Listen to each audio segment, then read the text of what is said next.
So this is going to be a deck profile of the Speedroid deck that I used to get to Plat 1. The core of the deck you're going to find is pretty similar across all builds. 1 dice, some play 2. The magnet you're not going to see in many other lists. It acts as a kaiju of sorts to get some of your synchros out, and it's just kind of funny, which is why it's in here. But most lists you see will either be playing 1 or 2 of the dice instead of the magnet. 3 Max C, 3 Marble Machine. Some play this at 2. I chose to play it at 3. It's a really good starter, even though it uses your normal summon. Some play it at 2 because it is a pendulum, so it won't go to your graveyard, and you can't recur it pretty much at all once it does leave the field, which can be a bummer.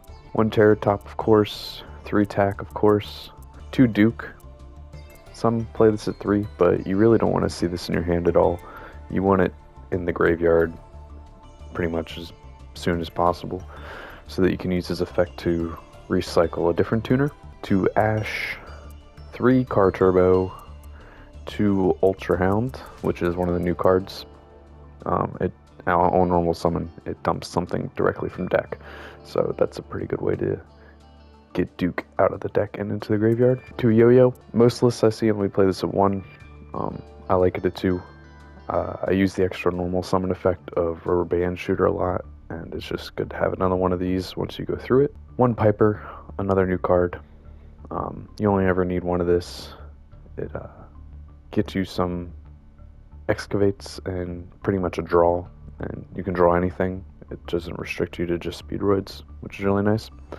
And it serves as level modulation in the graveyard. 2 Hasty Horse. This is a free special summon for the deck that fits nicely since it's a wind. There's a couple others. I just think this is the most consistent and best one to be using. 2 Win.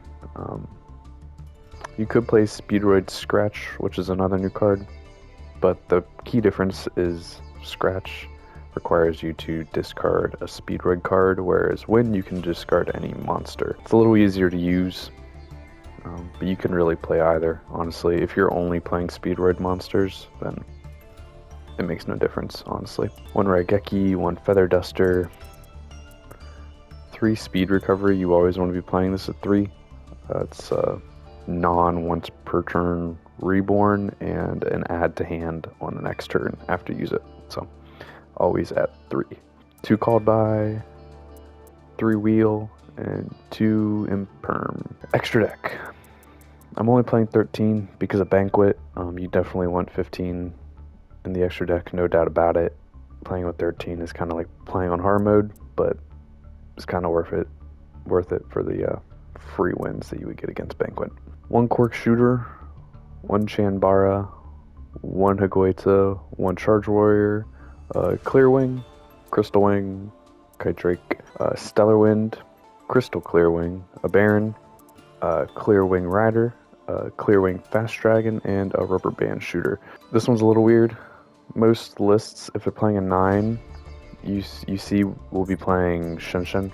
This is going to help your grind game a lot because it can recycle your banished materials such as Duke. But I decided to go with Stellar Wind because I was going all in on closing out games as fast as possible. So not only does he have a super high attack stat, but he can bounce all of your opponent's monsters, which is super useful. But like I said, most lists are playing Shinshin if playing a 9, so either choice is good. Chambara kind of does the same thing, just not as frequently. If it leaves the field, you can recycle a banished resource. But this guy also helps with OTKs because he can attack twice. I am playing the new cards, the Crystal Clear Wing and the Clear Wing Rider and the Cork Shooter. Most people will recommend you not to play the Rider or the Crystal Clear, either because it's too hard to get out and it's not worth it, or it's too high investment, and Baron's just a better choice. Baron is probably a better choice, but these guys are just super fun to summon, and I wouldn't say they're hard to get out. They're actually really easy to get out. The deck's built to do it. They are just a little high investment. So you can throw in other things such as Battle Wasp or Wind Pegasus or a Juju for an extra banish off of your Rubber Band Shooter, or an Auroradon for combo extension. Either really work, but I really like playing these guys Some people also play 2 Crystal Wing, which is also probably a good choice, but like I said, I just play these because they're fun and it's a nice linear combo. This deck's pretty non-linear, and the inclusion of Crystal Clear will give you a linear turn 1 combo. Back to some of these other extra deck cards that people like to include. Juju and Wind Pegasus, both good for banishes off of Rubber Band Shooter, less so with the Wind Pegasus. You kind of want him on the field or in the graveyard to use his effect, but they're good tech choices. Battle Wasp, it's pretty much just a cheaper Jimbara for OTKing, can attack twice.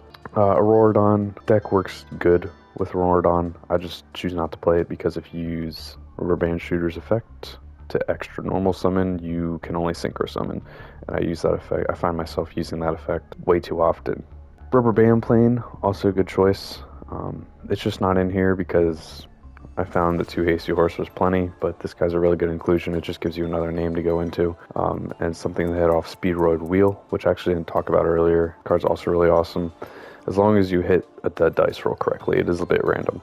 That's why some decks will play 2 dice instead of just 1, because if you've used 1 and you only have 1, and you hit a number off of Wheel that requires you to use a 1-star, you're kind of screwed. 2 dice is a good choice.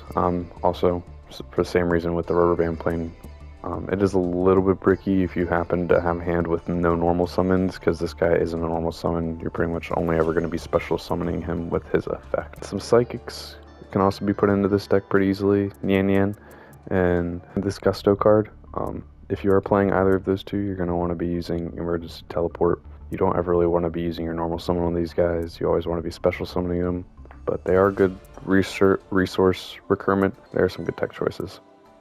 Gamma, I've seen some deck lists play this. I don't really agree with it because you don't have too many starters in this deck that are going to activate from hand with nothing on your field. You're never really going to get the full advantage out of this to use it on your own turn and actually synchro off with it. Monster Reborn, this deck can run out of gas quickly if you can't recur stuff from your graveyard, so this is also a pretty good inclusion. This is what I used to hit Plat 1 with. I would add a couple things to the extra deck, like another Rubber Band Shooter. You always want 2 of these. You kind of screw yourself if you use 1 and it gets banished or destroyed and you have no way to bring it back. It's a really good combo starter and a great way to get a bunch more resource out into the field. This deck's pretty non-linear. It's really weird. Your combos are going to heavily depend on what you actually draw. Sometimes you can get a board of 3 or 4 synchros out. Sometimes you're only going to be able to get 1. It's a pretty mid-range deck. You don't put up a bunch of infinite negates, but it is kind of hilarious when you can get Crystal Clear out and nobody reads his effect. So they keep targeting him with monster effects such as access code, and he just doesn't go anywhere, which is kind of hilarious to me. It's kind of why I'm playing some of these questionable cards. They're really just fun, like Magnet. But yeah, there should be a game after this. Not sure of what yet. Probably a Tri-Brigade player. So yeah, bye.